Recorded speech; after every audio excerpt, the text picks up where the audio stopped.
마가복음 해설 19번째 시간입니다. 저는 박민호 목사입니다. 드디어 마가복음이 4장으로 들었습니다. 자, 4장 1절을 보시면요, 우리가 잘 알고 있는 내용이 나오죠. 특히 4장에 4가지 비유가 나오는데 그 첫 번째 비유가 마가복음 4장에 있는 1절에 있는 씨 뿌리는 자의 비유이다 라고 생각하시면 됩니다. 잘 아는 내용이지만 한번 살펴보겠습니다. 정말로 여러분이 알고 계시는 내용이 이 본문의 내용과 맞는지 한번 비교해 보시기를 부탁드리겠습니다. 1절 보시면 예수님이 다시 바닷가로 가셨어요. 그리고 가르치셨는데 사람들이 많이 모여들었어요. 왜냐하면 예수께서 말씀을 가르치시고 권세 있는 자와 같이 다르시고 그리고 병자를 고치시고 뭔가 희한한 기적들을 많이 베푸시기 때문에 예수님 앞에 간 거죠. 그렇게 모여드니까 예수께서 배에 올라서 바다에 떠서 앉으시고, 그러니까 바다 쪽에서 해변가에 있는 사람들 향해서 말씀을 전하신 거죠. 그죠? 이에 예수께서 여러 가지를 비유로 말씀하셨어요. 그 중에 하나가 바로 씨 뿌린 자의 비유죠. 이렇게 말씀하셨어요. 들어라. 집중하라 이거죠. 씨를 뿌리는 자가 뿌리러 나갔는데 뿌렸더니 길가에 떨어졌어요. 그런데 새가 와서 먹어버렸어요. 또 뿌린 씨앗 중에서 어떤 씨앗은 흙이 얇은 돌밭에 떨어졌어요. 흙이 깊지 않으므로 곧 싹이 나오나 해가 돋은 후에 타져서 뿌리가 없어서 말라버렸다는 거죠. 그리고 뿌린 씨 중에서는 가시떨기에 떨어진 씨도 있었어요. 그 씨들은 자라고 있다가 가시가 기운을 막아서 도저히 자랄 수 없어서 결국에는 죽었더라라는 거죠. 8절에 보면 또 뿌리 씨앗 중에서 좋은 땅에 떨어졌다라고 해요. 그래서 자라서 무성하게 결실을 맺었는데 30배, 60배, 100배가 되었다. 자, 이것만 보고 많은 그 설교자들이 이것을 마치 성도들에게 좋은 땅에 뿌려진 그 씨처럼 마치 좋은 땅이 되어야 한다라고 강조를 하면서 설교를 합니다. 자, 정말 그런 내용일까요? 우리가 정말로 스스로 좋은 땅이 될 수 있을까요? 한번 생각해 보시면서 계속해서 내용들을, 말씀들을 들으시기 바랍니다. 자, 그 이어서 예수님이 그 내용들을 설명해 주셔요. 9절을 보면 또 이르시되, 그러니까 앞에 있는 내용과 연결해서, 그죠? 연결해서 좋은 땅에 있는 뿌려진 씨가 열매를 맺는다라고 하시면서 또 이르시되, 들을 귀 있는 자는 들어라. 자, 이제 눈치가 있는 분들은 아시겠죠? 좋은 땅에 떨어졌다라는 것은 그 말씀을 듣고 뭔가 열매를 맺을 수 있다라는 것은 어떤 사람입니까? 앞에 있는 내용과 이용해서 연결해서 보시면 뭔가 다른 사람이라는 거 아시겠죠? 그죠? 앞에 있는 뭐 길가라든지 뭐 가시밭이라든지 뭐 이런 것들은 다르다라고 보시면 돼요. 근본적으로 다르다기보다는 하나님께서 은혜를 베푸신 거라고 보시면 되죠. 자, 10절 보세요. 예수께서 홀로 계실 때에 함께한 사람들이 12제자와 더불어서 그 비유들을 물었어요. 그러니까 12제자뿐만 아니라 함께 있는 예수님을 따라다니는 그 사람들도 같이 물었다는 거죠. 그래서 예수님이 11절에도 이렇게 말씀하셔요. 하나님 나라의 비밀을 너희에게는 주었으나 외인에게는, 즉 다른 사람에게는, 너희들 외에는 이란 얘기죠. 모든 것을 비유로 한다. 비유로 하는 이유가 뭘까요? 12절 나오죠. 이렇게 하는 이유는, 이는 이란 얘기예요. 그 사람들, 하나님 나라의 말씀을, 비밀을 듣지 못하게 하는 그들에게는, 즉 그 너희들이 아닌 다른 사람에게는 이런 얘기죠.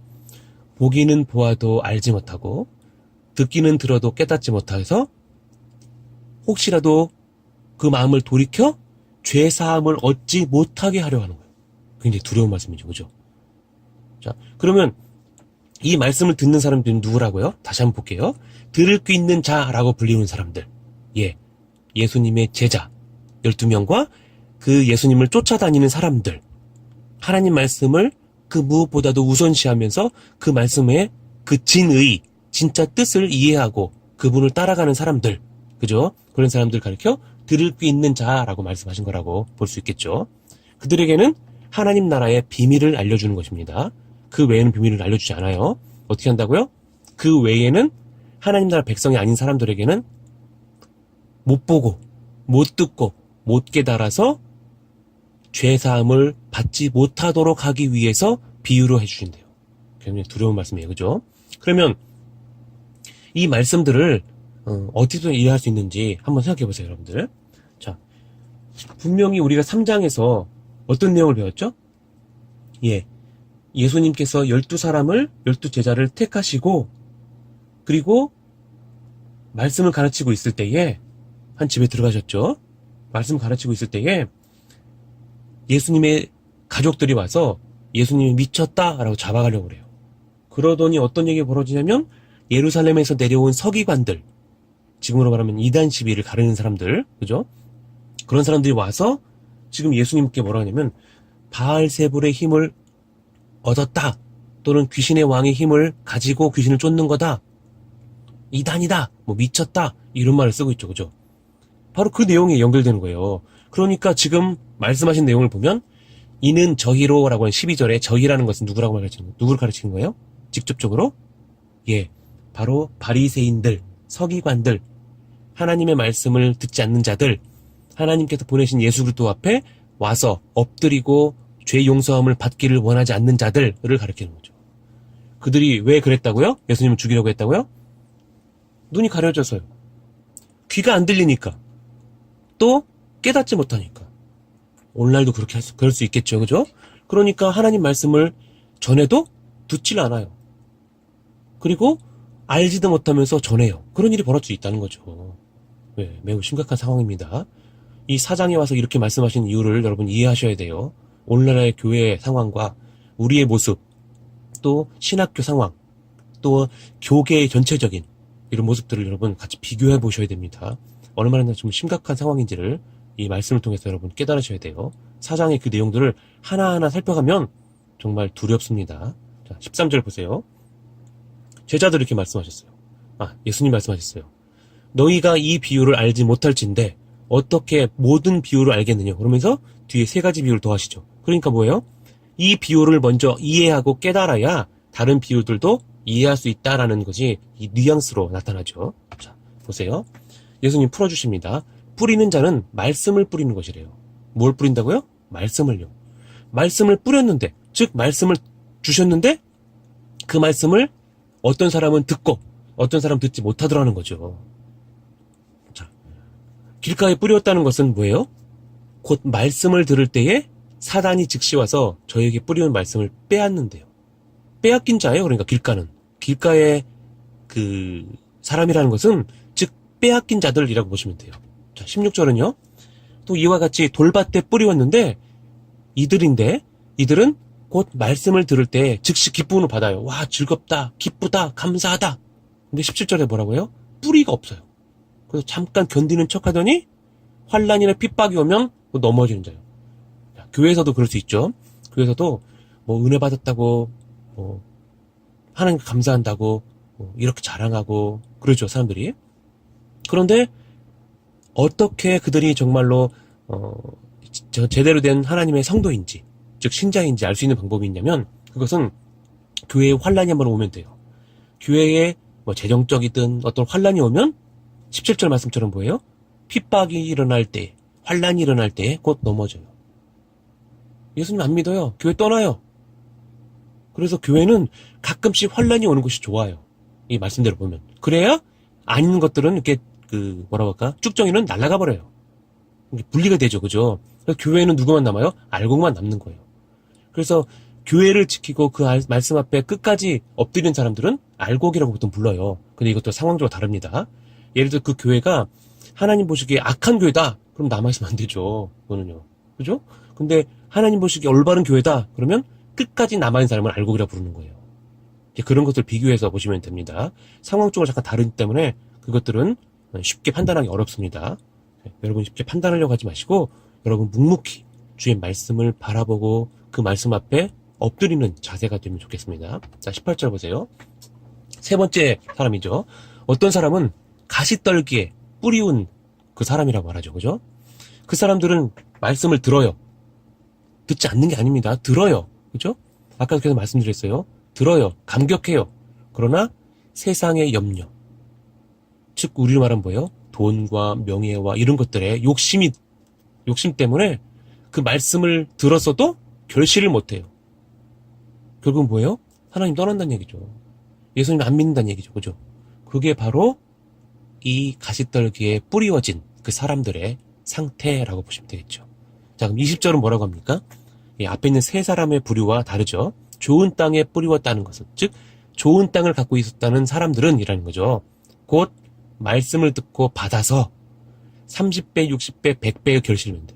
농사 짓는 법 혹시 아세요? 저도 몰랐는데 농사 짓는 법을 보면 보통은 평작일 때는 60배가 열린다고 해요. 그리고 흉작일 때는 30배, 또 풍작일 때는 100배 또는 그 이상이라고 합니다. 그런 것들을 봤을 때 30배, 60배, 100배라는 것은 뭐예요? 흉작이라도, 평작이라도, 심지어는 풍년이라도, 풍작이라도 열매를 많이 맺는다는 거죠. 그러니까 뭐 30배를 맺었다, 60배를 맺었다, 100배를 맺었다, 나는 몇 배를 맺었다, 이게 중요한 게 아니라 좋은 땅에 죄송합니다. 좋은 땅이라는 것만 자체만으로도 이미 이렇게 30배, 60배, 100배 이상의 결실을 맺을 수 있다는 거죠. 그렇죠? 그럼 도대체 좋은 땅은 누군가요? 예, 바로 앞에 나오죠. 마가복음 3장 31절부터 35절 보면, 특히 35절을 보면 뭐라고 그래요? 누구든지 하나님의 뜻대로 하는 자는 내 형제요 자매요 모친이라. 무엇이라고요? 예수님을 하나님의 아들로 믿고 인정하고 자기 죄를 용서해달라고 온 자들. 그죠? 그 자들을 가리켜 뭐라고 그래요? 좋은 땅이라고 부르는 거라고요. 아까 말씀을 듣지 못하고 받지 못하는 자들은 어떤 자들이요? 예. 들을 귀가 없는 자들이라고요. 그렇죠? 연결되시죠? 또 이 좋은 땅이라고 하는 것은 또 어떤 사람이라고 말할 수 있을까요? 예, 마가복음 2장에서는 병자들, 그죠? 그리고 특별히 2장 17절에서는 그 예수님 옆에 나온 죄인과 세리들, 레위잖아요, 그죠? 바로 그런 사람들이 좋은 땅이라고 여기서는 말할 수 있겠죠. 도대체 왜 그게 좋은 땅이냐? 예, 계속해서 말씀드렸어요. 예수님이 오신 목적은 그들의 죄를 용서하기 위해서예요. 하나님의 아들이셔요. 권세 있는 분이세요. 그런 분을 바라보고 의지하는 것이 바로 예수님의 말씀을 듣는 들을 귀 있는 자들, 즉 하나님의 백성이라는 것이죠. 자, 뒤에 보시면 또 나와 있습니다. 예.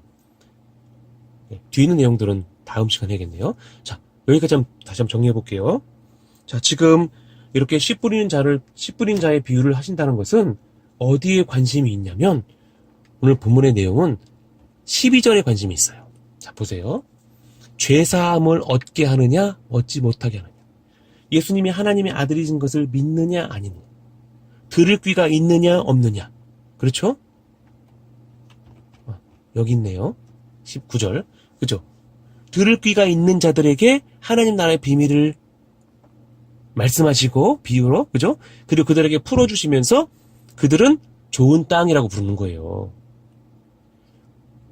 그러니까 지금 들을 귀 있는 자는 여기서는 직접적으로 예수님의 제자들과 예수님을 따르는 사람들이겠고요. 또 나아가서 좋은 땅이라고 부르는 것은 바로 들을 귀 있는 자들과 연관되겠죠. 그리고 좋은 땅에 있는 사람들은 누구라고 연관되시죠? 누구든지 하나님의 뜻대로 하는 자인 내 형제요 자매요 모친이다 라고 하는 그 자들. 예수님 앞에 나와서 엎드려서 용서해달라고, 죄를 용서해달라고, 죄인이라고 그러면서 하나님의 아들임을 인정하는 자들. 그 사람들에게 바로 하나님 나라의 비밀이 알려지는 것이고 죄사함을 얻게 되는 영광스러운 일이 벌어지는 것이죠. 그러면 반대로 12절에서 저희로라고 하는 이 사람들은 누굴까요? 예, 서기관들, 바리새인들, 하나님의 말씀을 듣지 않고 하나님이 보내신 예수 그리스도를 하나님의 아들로 인정하지 않는 자들. 오히려 죽이려고 하잖아요. 그죠? 어디 나오죠? 3장 6절에 보면 바리새인들이 헤롯 왕과 함께 예수님을 죽이려고 하는 거죠. 그죠? 어떻게 죽일까? 하고 모의했잖아요. 서기관들도 마찬가지예요. 바리새인들 중에서 뽑은 선생님들이니까, 서기관들이니까 똑같아요. 바리새인들, 서기관들이나. 그러니까 이 말씀은 철저하게 주의 말씀을 바라보고 지키고 은혜를 사모하는 자들에게는 죄사함의 용서가 있고, 그렇지 않는 자들에게는 죄사함의 용서가 없더라는 것이죠. 그죠? 여기가 포인트입니다. 그게 바로 하나님 나라의 비밀이에요. 그런데 이것을 다르게 설명하면 안 되죠. 우리 보고 좋은 땅이 되라는 이거 아닙니다. 이런 데 관심 가지면 안 돼요, 여러분들. 철저히 말씀은 앞에 있는 내용과 연결시켜서 계속해서 비유 말씀하신 거죠. 그렇죠? 오늘은 여기까지 하고요. 다음 시간에 또 이어서 하도록 하겠습니다. 감사합니다.